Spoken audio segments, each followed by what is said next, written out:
खोजा को कुछ काजियों के फैसले सुनाने की ढंग से बहुत शिकायत थी। ऐसे काजी थे जो मामले को पूरी सुनावी नहीं फैसला सुनाते थे, कोई कसूरवार है या नहीं है जानना गवारा नहीं करते थे। हालांकि खोजा की यही कोशिश रहती कि जब भी किसी काजी के पास किसी गरीब का मुकदमा लेकर जाए तो उस गरीब के साथ अन्याय न होने पाए। लेकिन ऐसे काजियों की अदालत में खोजा को ही मायूसी हाथ लगती थी। उस गरीब आदमी से ज़्यादा दुखी तब खोजा होता है। एक बार तो खोजा पर बहुत बुरी बीती। खोजा सड़क पर चल रहा था। अचानक एक पत्थर से ठोकर लगी और वह मुंह के बल जा गिरा। खोजा चिढ़कर उस पत्थर से बोला, उल्लू की पट्टी, मैं तुझे 1000 बार कोसता हूँ।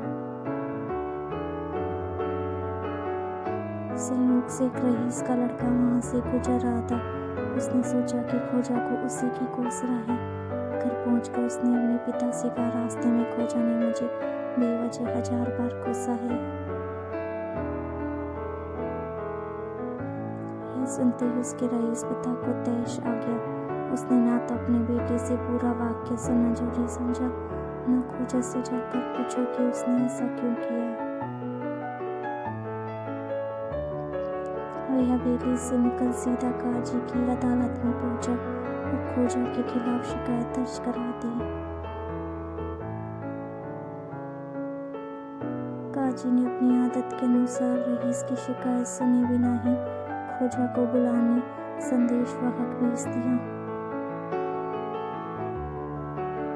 खोजा काजी की अदालत में पहुंचा। उसके पहुंचते ही बिना खोजा का पक्ष सुने काजी ने उस पर चांदी के आधे सिक्के का जुर्माना कर दिया। खोजा अपनी याद में उस रईस से कभी मिला तक नहीं था, इसलिए उसकी शान में कोई गुस्ताखी होने का तो सवाल ही पैदा नहीं होता था। इसलिए खोजा ने पूछा, मेरा कसूर क्या है?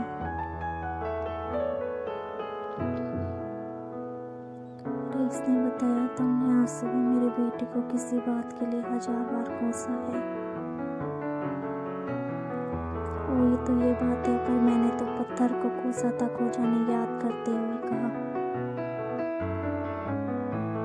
हम कुछ नहीं सुनना चाहते, तुम फौरन जुर्माना भरो, काजी ने खोजा को आदेश दिया।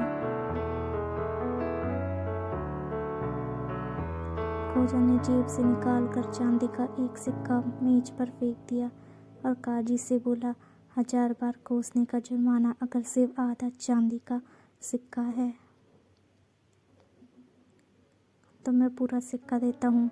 बकाया रकम मुझे लौटाने की जरूरत नहीं, इसके बदले में मैं 1000 बार तुम्हें कोसता हूँ।